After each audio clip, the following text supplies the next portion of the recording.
계속 이어서 데이터 이해 부분을 이제 좀 심화시켜서 해보도록 하겠습니다. 저번에는 인사이트 간단한 그 주요 어떤 그런 중요한 내용만 봤고요. 이번에는 중요한 내용과 함께 좀 자세하게 한번 보도록 하겠습니다. 그 시험에 나오는 거 위주로 해서 정리하시면 되고요.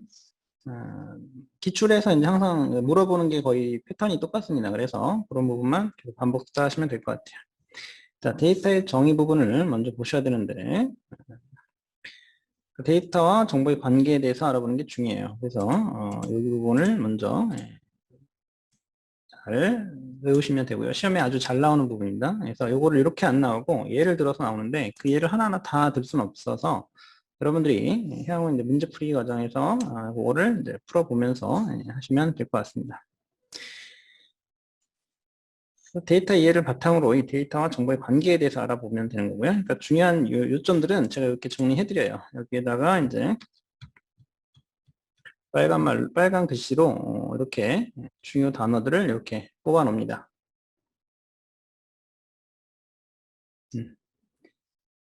데이터 인포메이션, 날리지, 위즈덤. 그래서 그 인포에서는 이제 가공이라는 말이 들어가면 되는 거고요. 네, 인포메이션에서는 가공. 그러니까 가공하기 전이냐, 가공 후냐라고 해서 전은 데이터고 가공이라는 말이 들어가면 상관관계라는 말이 들어가면 정보가 되는 거고요. 지식은 예측이라는 말이 들어가면 돼요. 예측. 이런 단어로서 답을 연결하는 게 가장 좋습니다. 아이디어라는 말, 이런 말이 들어가면 지혜, 이렇게 정리하시는 게 가장 좋아요. 네. 데이터 정의는 당연히 아셔야 되는 거고요. 객관적 사실이다 라는 거.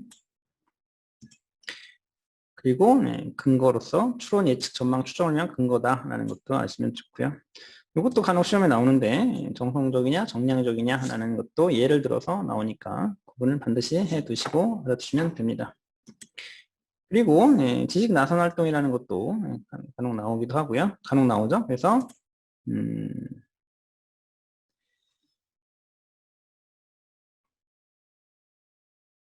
상호작용을 어떻게 하느냐 이런 걸 이제 아셔야 되는데 암묵지라는 개념 그리고 형식지 그러니까 김장당국이라는 걸로 하나 예를 들면 되고요. 형식적으로 표현이 되냐라는 거고 그 암묵지가 형식적으로 되는 걸 표출하다라고 한다라고 했고 네. 다시 내면화된 그 지식을 조직의 지식으로 공통화 화살표가 이렇게 들어가는 거죠. 그죠? 그래서 화살표를 요거를 좀 해드릴까요? 네. 네. 암묵지가 형식지로 되면서 이제 표출화가 되는 거고요.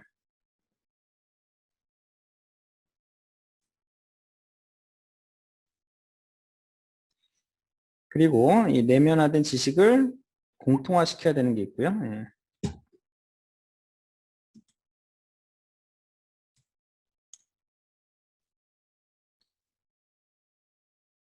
그래서 이렇게 화살표 두 가지 정도로 연결해서 알아두시면 됩니다. 연결이라는 것은 개인이 본인의 지식에 연결해야 된다 이런 얘기죠, 그죠?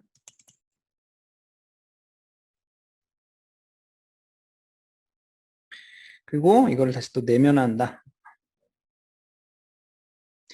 새로운 경험을 바탕으로 다시 내면화하는 과정이 반복되는 거예요. 이런 상호 순환작용을 거쳐서 조직의 지식이 증대가 되는 겁니다.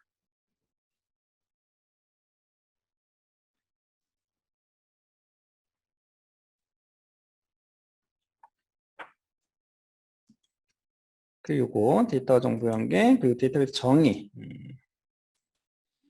가 일반적인 정의가 있고 특징으로서 배우는 정의가 있어요. 그래서 통합, 저장, 했죠. 공용, 공유되는 거, 그리고 변화. 이 네 가지로 영어로도 알아두셔야 되고요. 이렇게 해서 시험에 아주 잘 나옵니다. 그 다음에 정보의 축적 및 전달 측면에서도 보셔야 되고요. 이용 측면, 관리 측면, 기술 발전 측면, 산업적 측면에서도 데이터베이스가 특성을 갖고 있기 때문에 각각의 그 용어에서 이 이용 측면이냐, 관리 측면이냐, 기술 발전이냐, 경제 산업이냐에 따른 그 이 글들을 연결시키는 문제도 간혹 출제가 됩니다. 그리고 데이터베이스 활용에는 크게 기업 내부 데이터베이스가 있고, 네. 사회 기반 구조로서의 데이터베이스가 있죠. 네. 기업 내부 데이터베이스로서는 제조 부분과 금융 부분으로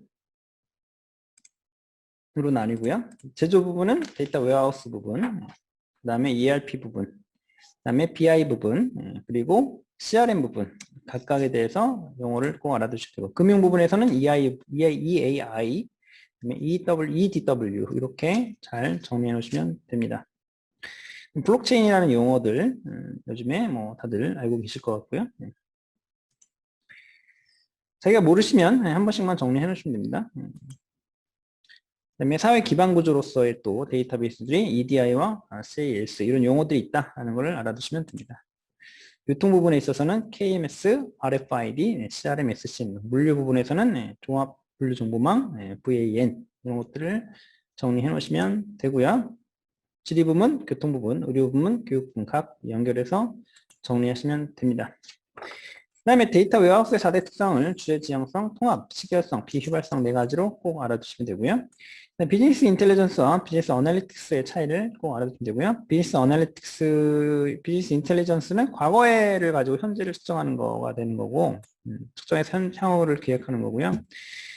비즈니스 어널리틱스는 데이터 통계를 기반으로 성과에 대한 이해와 비즈니스 통찰력에 초점을 둔 분석 방법입니다. 데이터와 통계라는 말이 나오면 비즈니스 어널리틱스로 보시면 되고요.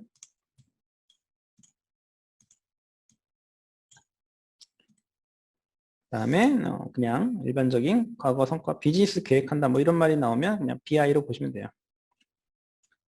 사실상 데이터 통계라는 말로가 아니냐라는 걸로 정리하시면 되겠네요.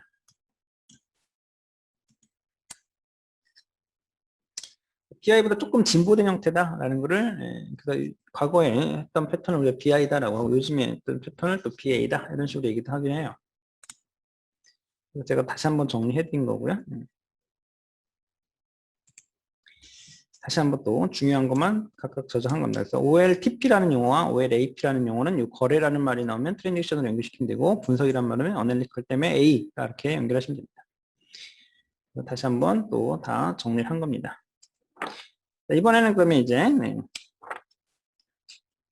데이터의 가치와 미래 부분에 대해서 정리하도록 하겠습니다.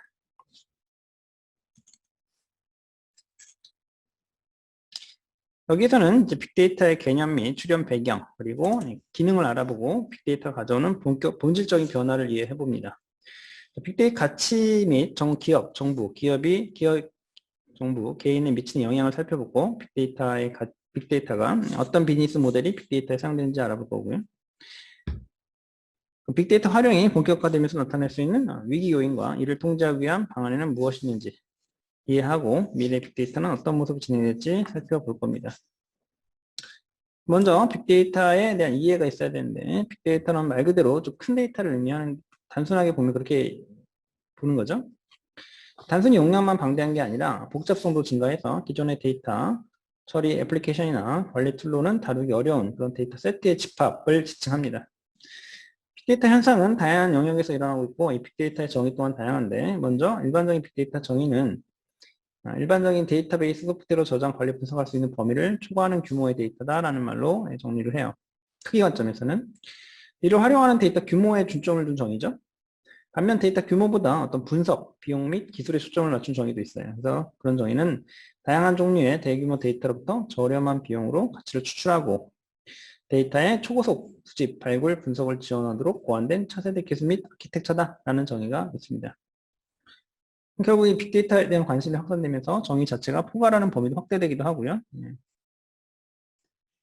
그러니까 기술적인 측면뿐만 아니라 인재나 조직까지도 빅데이터를 개념에 포함시킬 것을 제안하기도 합니다. 그래서 우리가 3V다라고 흔히 얘기하는 것은 가트너 그룹에서 정의한 가트너 그룹의 더그레니가 정리한 것으로 데이터의 양, 볼륨 측면이고요. 그 다음에 데이터 유형과 소스 측면의 다양성, 그리고 데이터의 수집과 처리 측면에서 속도, velocity 이렇게 해서 시험에 아주 단골로 잘 나오는 것들이죠. 각각에 대해서 구분을 하시면 됩니다.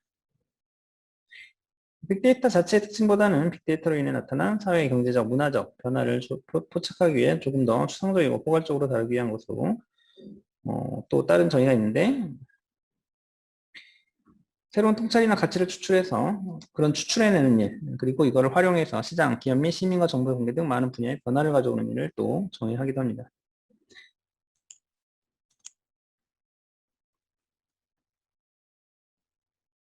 다양한 접근 방법이 있다라는 거예요. 요즘에는. 네.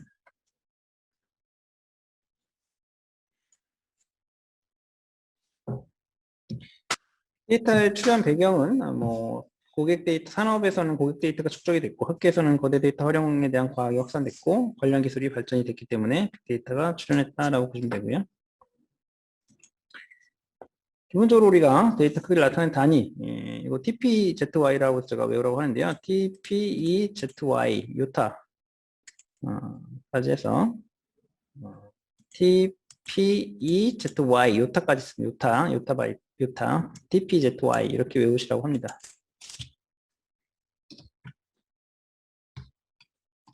그래서, 기가바이트까지는 아실 거예요. 그래서 거기다 1024를 계속 곱해 나가면, 그런 단위가 됩니다.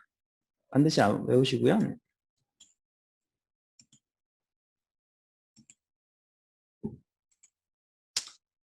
빅데이터의 기능에 대해서 이렇게 해서 시험이 잘 나옵니다. 산업혁명의 설탄에 비유하기도 하고요. 원유에 비유하기도 하고 렌즈에 비유하기도 하고 플랫폼에 비유하기도 합니다.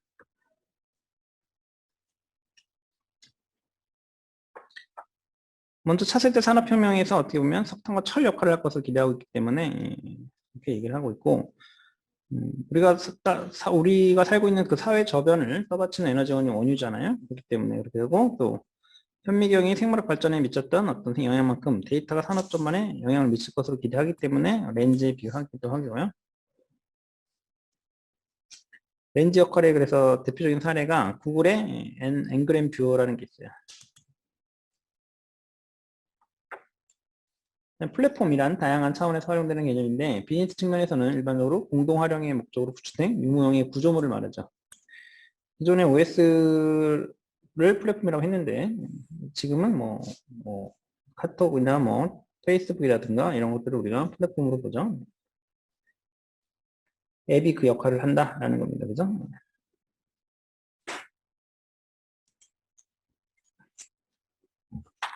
빅데이터가 만들어내는 본질적인 변화가 있는데 사전 처리에서 사후 처리로 바뀌었다라는 그래서 정해진 특정한 정보만 수집하는 게 아니라 가능한 많은 데이터를 모으고 그 데이터를 다양한 방식으로 조합해서 숨은 정보를 찾아냅니다. 데이터 이제 표본조사에서 전수조사로 바뀌었죠. 네. 통계에 기반한 표본조사인데 이제는 전수조사로 바뀌었다는 거예요. 클라우드 컴퓨팅 기술의 발전으로 데이터 처리 비용이 급격히 감소하면서 전수조사 장점이 표본조사가 주지 못하는 패턴이나 정보를 제공해 준다라는 거죠. 그 모든 걸 다 조사해 본다라는 거죠. 샘플이 가지고 샘플링만 해보는 게 아니라 다 조사해 본다는 거죠.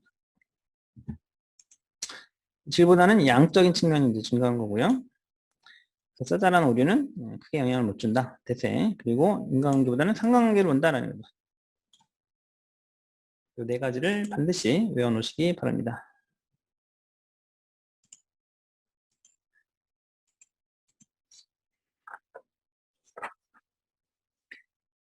빅데이터 가치가 산정이 어려운 이유는 데이터 활용 방식이 재사용이나 제조업, 다목적용 데이터 개발 등이 일반화되면서 특정 데이터를 언제 어디서 누가 활용했는지 알 수 없기 때문에 그렇고요. 새로운 가치 창출에 있어서 빅데이터 시대는 기존에 없던 가치를 창출함에 따라서 그 가치를 측정하기 어렵기 때문에 그렇습니다. 분석 기술이 발달했죠. 지금은 가치 없는 데이터도 새로운 분석 기법의 등장으로 거대한 가치를 만들어내는 재료가 될 가능성이 있다라는 거죠.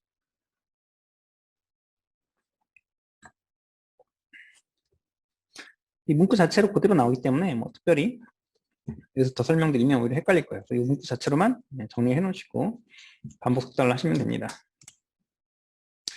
이런 것들은 그냥 읽어보시면 되고요. 그래서 이런 것들이 이제 시험에 가끔 나오죠. 이 설명에 대해서 각각 종류가 뭐냐라는 식으로 해서 이제 나오니까 이런 것들을 좀 알아두시면 됩니다.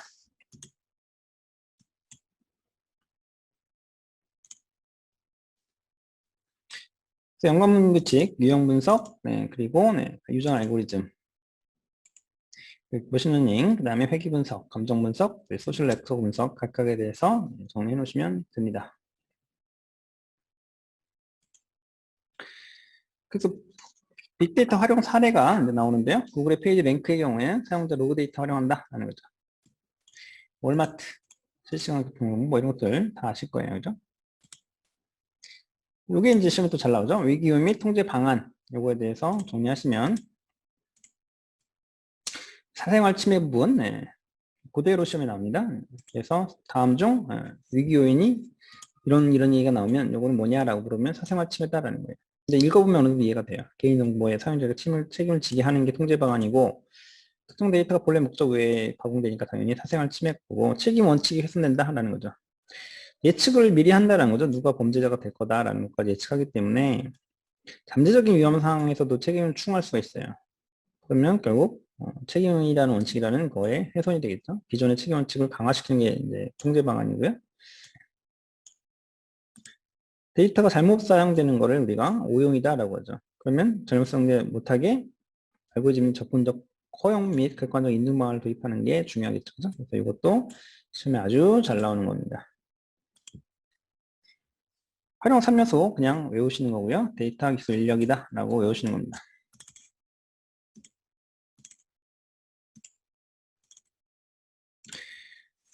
그리고 가끔 이제 알고리즘이스트가 나올 텐데요. 그렇게까지 뭐 그렇게 나오진 않을 건데 어쨌든 데이터 기술 인력 이 세 가지를 먼저 외워놓으시면 되고요. 이거는 이제 문제 중에 문제풀이나 이런 거 할 때 한번 보시면 될 것 같아요.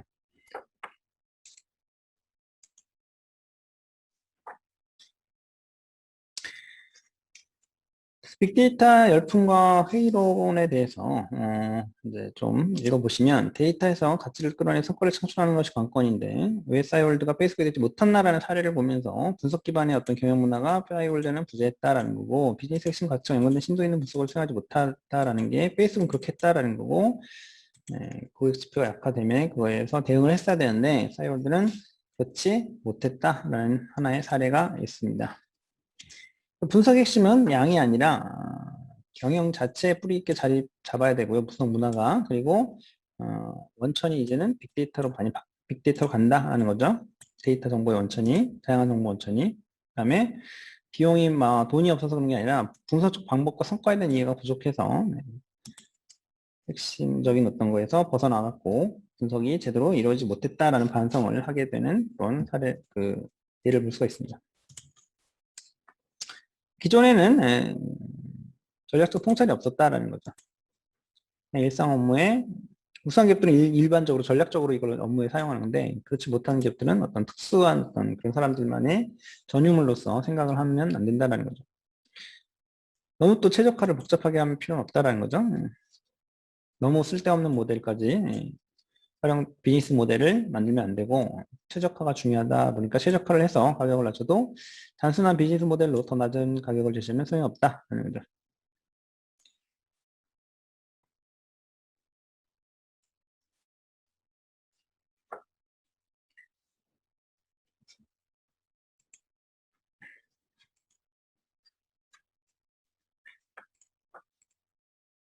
그리고 전략 인사이트 도출을 위한 필요 역량이 있는데 데이터 사이언스라는 의미를 좀 아시면 좋고요. 당연히 정형, 비정형을 다 통합하는 거고 기존의 통계학과 다른 점은 총체적 접근법을 쓴다라는 거고 전략적 통찰을 추구하고 비즈니스 핵심 이슈에 답을 하고 사업의 성과를 견인해 나갈 수 있어야지만 된다는 거다.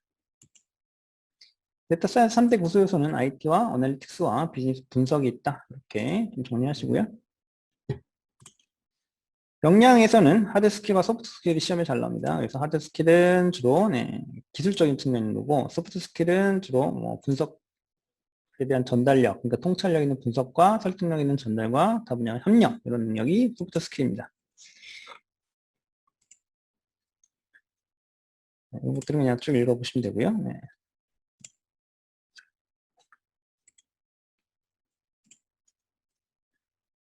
이렇게 해서 가치 창조를 위한 데이터 사이언스 전략 인사이트에 대해서 정리를 해봤습니다. 그러면 다음 시간에 또 이어서 계속하도록 하겠습니다.